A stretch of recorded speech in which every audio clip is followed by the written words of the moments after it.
Assalomu alaykum qalbi go'zallarim. Tinchmisiz, omonmisiz? Keling birgalikda olmali pirog, ya'ni sharlotka tayyorlaymiz. Bismillahirrohmanirrohim deb ishimizni boshlaymiz. Albatta, qalbi go'zal qizajonlarimga, obunachilarimga qanaqa video dunyoga kelishini ko'rsatgim keldi. Mana sharlotka videosini qo'yib oldik. Masalliqlarni yig'ib olamiz, kerakligicha o'lchab. Albatta videoni yoqib, yaxshilab o'rgangan holatda ishimizni boshlaymiz. 4 ta tuxumni yaxshilab chaqib olamiz, po'choqdan ajratib. Albatta qizajonlar, har doim tuxum sotganimda tuxumni yaxshilab yuvib, xolodilnikka joylayman. Endi mana shunday holatda tuxumni po'chog'i ozgina tushib ketsa yoki tuxumdan ozgina qizargan qonli joylari chiqib qoladi. Mana shunday holatda olamiz sekin ishimizni davom ettiramiz. Tuxumga shakar solamiz. Oppoq oq ko'pik bo'lguncha aralashtiramiz. Albatta ozgina tuz, ozgina vanilin soldim. Albatta nima ketishini video so'ngida 3 xil tilda yozib qoldiraman. Mikser ishlatmay qolqoli deb zivelkada boshladim. Zivelkada qarasam yaxshi ko'pirmadi. Keyin sekin mikser yoqa qoldim va oppoq ko'pik bo'lguncha bir 5 daqiqa ko'pirtirib oldim. Aziz qalbi go'zal qizajonlarim, obunachilarim, balkim bu videoni ko'rib sizlar voy birovdan o'rganib joylarkanlar deb o'ylab qolarsizlar. Albatta hamma kimdandir o'rganadi. Qizajonlar, shuning uchun mana videoda ko'rib, o'zimga yoqsa, oilamga tayyorlasam chiroyli retsept tayyor bo'lsa, pishsa, taom bo'ladimi, salat bo'ladimi, shirinliklar bo'ladimi? Albatta uni ham o'zim o'rganib, o'z sahifamga o'zim mehnat qilib video olib, montaj qilib joylab, sahifamga, YouTube'ga, Instagramga joylab qo'yaman. Bu holatimdan hech ham uyalmayman, oddiy hol. Chunki kimdirdan o'rganadi. Elangan, ya'ni o'lchangan unimizga razrxitr soldim. Elidan o'tkazib olamiz. Oddiygina bir pasta silikon lopatka yordamida aralashtirib olamiz. Qizajonlar, aralashtirganim videoga tushmabdi. Bu blogerlarni bir qiyinchiliklaridan biri hisoblanadi. Kamerani, ya'ni telefonni yoqdim deb o'ylaysiz, yoqmay qolasiz. Orada shu joyda men yoqmay qolgan ekanman. Uni solganimdan keyin aralashtirib videoga tushmay qolibdi. Shu aralashtirasizlar chiroyli qilib, suvi quyligini ko'rdinglar. Albatta bizga olmali pirogga olma kerak bo'ladi. Mana shunaqa katta olmadan foydalandim. Xohlagan olma turidan foydalanishingiz mumkin. Maydarog'idan, yirikroqdan mana shunaqa qilib bo'lib olasizlar. Men har doim videolarimda, retseptlarimda kamchiliklarni aytib ketganman. Olmani o'rtadagi o'zagini olganda sal bo'lib bordim. Shunda ham ehtiyot bo'lib yana to'radim. Pirogga ustiga terganimizda bilinmay ketadi, ko'rasizlar. Sizlar ham sekin ehtiyot bo'lib shu o'zagini olinglar. Olma sinib ketmasin orqa tarafi. Menda sal qattiqroq harakat qilganim uchun sinib ketdi birinchisi, ikkinchisi lekin sinmadi. Mana ikkinchi yarim bo'lagi. Albatta qizajonlar, tayyorlab ko'ringlar. Juda ham osongina, tezda tayyor bo'lar ekan. Eng diqqatga sazovor tarafi menga ichiga yo o'simlik yog'i solinmadi yoki margarin yoki sariyog' solinmadi. Shunda ham chiroyli, yumshoqqina, mazali bo'lib pishdi.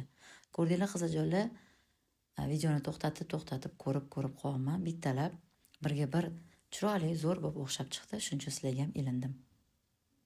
Mana qolipimga tagiga, ya'ni falga soldim, o'rab oldim. Tegi ochiq bo'lsa o'rab orasida va olmani shu holatda, ya'ni suv massani solganimizdan keyin mevalarimizni, ya'ni olmani shunaqa qilib bir tekisda qilib ko'rasizlar joylab chiqamiz. Shaxmat tarzida joylaymiz. Shunda pirogimiz usti chiroyli chiqadi. Shu holatda pechimni 120 gradusga ko'tarib qo'ydim. O'rtadan pastroq olovga. Baland ham qovurmaylar, past ham qovurmaylar. O'rta olovda chiroyli qizil rang rumyaniy bo'lib pishib chiqdi. Sizlarga ham shuni tavsiya qilaman. Duxovkalarni, pechinglarni o'rganib olinglar. Qaysi gradusda somsa pishadi, qaysi gradusda pirog pishadi. Shunda hech ham adashmaysizlar. Piroginglar ham, somsanglar ham chiroyli pishib chiqadi har doim. Men o'zimni tokli pechimni yaqinda o'rganib oldim. Sal 160 gradusga balandlashtirib olar ekanman. Tegi qizarib ketardi biskvit piroglarimni. Hozir 130 gradusda oddiy yengi chiqqan pechlarda pishirib olaman. Ko'ryapsizlar qizlar, shaxmat tarzida qo'yib chiqaman. Olma sinib ketgani ham sekin bildirmasdan ulab qo'yib yordim. Albatta qizajonlar, uy bekalarimiz kelib boshilar shu joylarda chiroyli o'zimizni farosatimizni, fantaziyamizni, didimizni ishga solamiz. Taom pishirganimizda chiroyli qilib dasturxonga tortamiz, chiroyli qilib bezay beramiz. Oila a'zolarimizni yo'q narsadan bor qilib chiroyli qilib taomlantirishga, dasturxonimizni bezatishga mehmonlar kelib qolsa harakat qilamiz albatta. Mani eskidan bilgan qizajonlarim bilishadi. O'z fikrlarimni, ya'ni o'z bilganlarimni har doim retseptlarimda, videolarimda aytib ketaman. Mana tayyor bo'ldi qizajonlar. 130 gradusga 20-25 daqiqaga qo'ydim.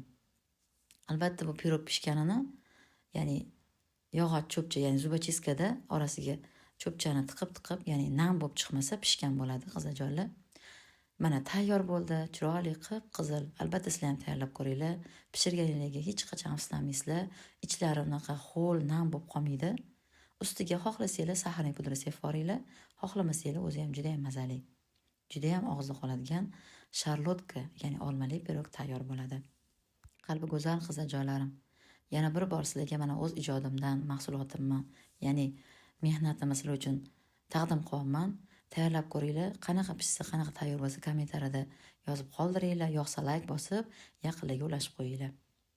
Albatta agar savollar bo'lsa, bilmagan joylarga kommentariyada yozsanglar, bexijolat o'zim albatta birma-bir javob beraman. Kesib ko'ramiz, ozgina sovigandan keyin ichlarini mana kesib ko'rsataman bo'lib. Mana ichlari ko'rasizlar, bunaqa berch bo'lib qolmagan.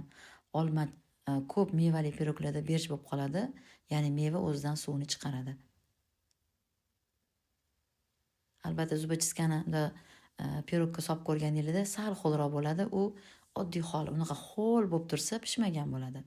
Agar ozgina namli bo'lsa, bu olmani, ya'ni mevani suvi ham chiqadi. Ko'rdinglar qizajonlar, juda ham mazali, ichlari bilan quruqqina pishgan. Albatta yosh kattalarga juda ham og'izligiga yoqadi. Albatta bemorlar bo'ladi, og'izligi bir tam bilmayotgan paytlarda pishirib bersanglar juda ham og'ziga yoqadigan bir pirog bo'ladi. Albatta quvvati ilm va ibodatga bo'lsin.